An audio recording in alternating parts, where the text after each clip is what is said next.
2024 ఎన్నికల్లో వైఎస్ఆర్ కాంగ్రెస్ పార్టీ విజయం కోసం పనిచేసి మరలా వైఎస్ జగన్మోహన్ రెడ్డిని ముఖ్యమంత్రిగా చేసుకునే విధంగా తమ సాంస్కృతిక విభాగం పనిచేస్తుందని ఇటీవల వైఎస్ఆర్ కాంగ్రెస్ పార్టీ సాంస్కృతిక విభాగం జిల్లా ప్రధాన కార్యదర్శి తురక రామమోహన్ తెలిపారు. ఆయన మీడియాతో మాట్లాడుతూ రాష్ట్ర వ్యవసాయ శాఖ మంత్రి కాకాని గోవర్ధన్ రెడ్డి సహకారంతో నాకు ఈ పదవి లభించిందని పేర్కొన్నారు. నాపై నమ్మకంతో పదవి ఇచ్చిన మంత్రి కాకాని గోవర్ధన్ రెడ్డి నమ్మకాన్ని వమ్ము చేయకుండా నావంతు జిల్లాలోని కళాకారుల క్షేమం కోసం వారి సమస్యల పరిష్కారం కోసం శక్తి వంచన లేకుండా కష్టించి పనిచేస్తానని రామ్ మోహన్ తెలిపారు.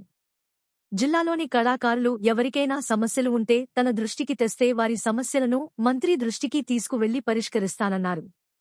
జిల్లాలోని కళాకారులకు వారి సంక్షేమం కోసం ప్రణాళికలు సిద్ధం చేసుకున్నానని అన్నారు. కళాకారులకు పింఛన్లు, జగనన్న ఇండ్లు, గుర్తింపు కార్డులు, వికలాంగ కళాకారులను గుర్తించి వారికి బస్సు పాసులు, వైద్య సహాయం వంటి సౌకర్యాలను ప్రభుత్వం ద్వారా వచ్చేందుకు కృషి చేస్తానన్నారు.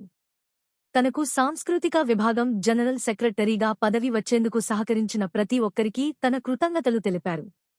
కళాకారులు ఎప్పుడు ఏ అవసరం వచ్చినా తనను సంప్రదించవచ్చన్నారు. తన ఫోన్ నంబర్ 9441845116. నేను తురక రామ్మోహన్. నాకు జిల్లా సాంస్కృతిక శాఖ విభాగం జనరల్ సెక్రటరీగా నియమింపబడినది. నాకు ఈ పదవి రావటానికి కారకులైనటువంటి మన మంత్రివర్యులు గౌరవనీయులు కాకాని గోవర్ధన్ రెడ్డి గారి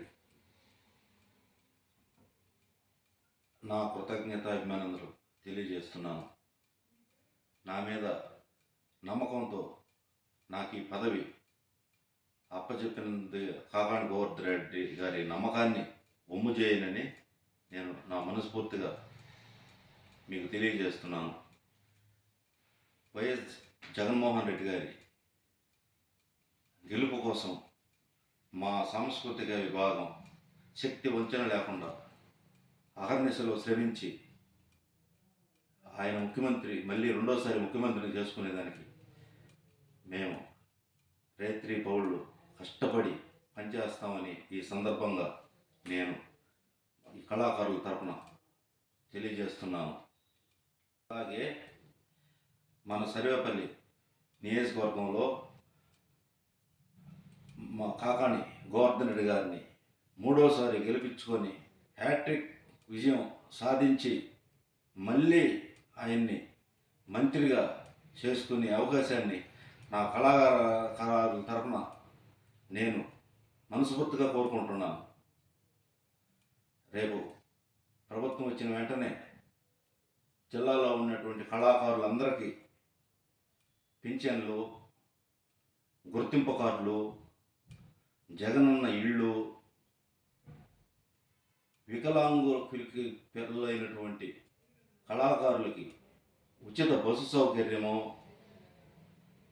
ఇంకా వివిధ రకాల సంక్షేమ పథకాల కోసం అహర్నిశలో పాటుపడి మా మంత్రి గారి దృష్టికి తీసుకుపోయి ప్రతి కళాకారుడిని మంత్రి దృష్టికి తీసుకుపోయి ఎప్పటికప్పుడు పరిష్కరించే విధంగా నేను కళాకారుల తరఫున పోరాడతానని నేను ఈ సందర్భంగా మీకు తెలియజేస్తున్నాను. అలాగే నాకు ఈ పదవి రావటానికి సహకరించిన జిల్లాలో ఉన్నటువంటి శాసనసభ్యులందరికీ, వైఎస్ఆర్ కాంగ్రెస్ పార్టీ కార్యకర్తలకు, అభిమానులకు పేరు పేరున ధన్యవాదాలు తెలియజేస్తున్నాను. కళాకారులు ఏ సమస్య వచ్చినా, జిల్లాలో ఉన్నటువంటి కళాకారులు ఏ సమస్య వచ్చినా నా దృష్టికి తీసుకువచ్చి నాతో సంప్రదిస్తే నేను వెమ్మటనే వాళ్ళని తీసుకుని పోయి మంత్రి దృష్టికి తీసుకుపోయి మీ పరిష్కారాన్ని అక్కడికక్కడికే పరిష్కారం చేస్తానని నా మనస్ఫూర్తిగా కోరుకుంటున్నాను.